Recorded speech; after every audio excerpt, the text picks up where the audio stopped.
Mais nous n'assisterons pas impassibles comme des moutons et laisser Alassane Ouattara aller installer frauduleusement Mamadou Bon comme président de la République de Côte d'Ivoire contre la volonté des Ivoiriens. Ça ne se fera jamais. Alassane Ouattara, parce que vous êtes là, parce qu'il vous voit, parce qu'il n'y a pas de chemin, parce que le chemin est bouché, parce que nous avons bouché la route. Et nous continuerons de boucher la route à Alassane, parce qu'ici en Côte d'Ivoire, Alassane Ouattara ne sera jamais président de ce pays. Jamais. Mais on reconnaît le Conseil constitutionnel, on lui demande pardon, il n'a qu'à investir Alassane Ouattara. Où ils vont passer pour investir Alassane Ouattara? Ils vont passer où pour investir Alassane Ouattara ici? Alassane Ouattara va passer où pour arriver au palais présidentiel? Ils n'ont pas dit qu'il a été élu le 28 novembre 2010. Aujourd'hui, on est dans quel mois? On est en mars 2011. Donc ça fait un an. De 2010 à 2011. Est-ce qu'il a pu être investi? Malgré leurs hélicoptères Mi-24.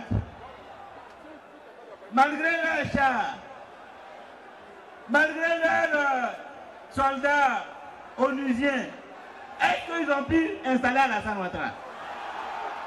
Pourquoi ils n'ont pas pu installer encore Alassane Ouattara? Parce que vous êtes là, parce qu'il vous voit, parce qu'il n'y a pas de chemin, parce que le chemin est bouché, parce que nous avons bouché la route. Et nous continuerons de boucher la route à Alassane, parce qu'ici en Côte d'Ivoire, Alassane Ouattara ne sera jamais président de ce pays. Jamais. Ne prend pas une position responsable, autonome, objective, qui peut même remettre en cause ce qui a été dit précédemment. Mais si on ne fait pas preuve de responsabilité, de courage politique, on ne pourra pas trouver une solution à la crise. Et nous l'avons dit au panel. Le panel, l'Union africaine peut avoir été induite en erreur. Les autorités internationales qui se sont prononcées peuvent avoir été induites en erreur parce que tout le monde s'appuie sur l'annonce du haut représentant du secrétaire général des Nations Unies. C'est le seul élément à partir duquel tout le monde s'est mis en branle. Mais et si cet élément était faux? Mais en plus, il confie en quelque sorte le sort de celui qu'il considère comme élu. Il confie son sort au Conseil constitutionnel. En définitive, ils reconnaissent, certes, qu'ils considèrent M. Alassane Ouattara comme élu, mais ils lui indiquent la voie de la légitimité et de la légalité.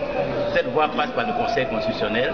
Et comme vous savez bien que, s'agissant du Conseil constitutionnel, il y a un précédent, il y a des actes qui ont été posés, nous considérons donc que le Conseil constitutionnel saura dire ce qu'il a déjà dit et donc permettre en dernière instance au président Laurent Gbagbo de continuer à gouverner la Côte d'Ivoire et à être reconnu comme le président régulièrement élu et reconnu par les institutions de la République. Parce qu'ici en Côte d'Ivoire, Alassane Ouattara ne sera jamais président de ce pays. Jamais. Qui a donné lecture de la décision portant proclamation de M. Alassane Ouattara comme président élu de la République de Côte d'Ivoire. Cette étape est essentielle, Thomas. De la loi numéro 2513 du 1er août 2000 portant constitution de la Côte d'Ivoire, nous allons procéder ce jour à la prestation de serment de M. Alassane Ouattara, président de la République de Côte d'Ivoire. Le service du protocole est prié de bien vouloir procéder à l'installation du président de la République en vue de la prestation de serment. Je vous remercie. Voilà, pendant que le président de la République va être installé sur le pupitre devant lequel il prêtera serment, je réponds à l'interrogation que vous disiez tout à l'heure, Lazare. Bien sûr, le fondement essentiel de la décision du Conseil constitutionnel est la primauté ou la prééminence de la norme internationale sur la norme interne. Vous savez que beaucoup d'accords internationaux ont régi la sortie de crise en Côte d'Ivoire et le Conseil constitutionnel vient donc de reconnaître la prééminence de ces normes-là sur les normes nationales. Ok, donc là, le président est installé devant le pupitre pour sa prestation de serment, Thomas.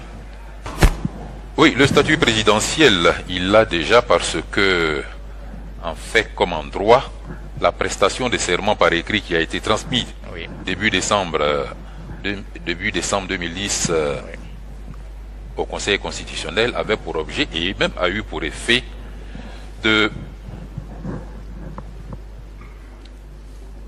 Nous laissons écouter la prestation serment. Devant le peuple souverain de Côte d'Ivoire, je jure solennellement et sur l'honneur de respecter et de défendre fidèlement la Constitution, de protéger les droits et libertés des citoyens, de remplir consciencieusement les devoirs de ma charge dans l'intérêt supérieur de la nation.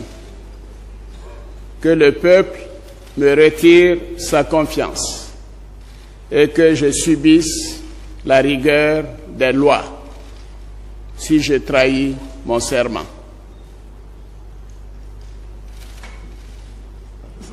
Le public vient donc de prêter serment, debout, la main droite levée, le drapeau de la République. Nous vous donnons acte du serment que vous venez de prêter.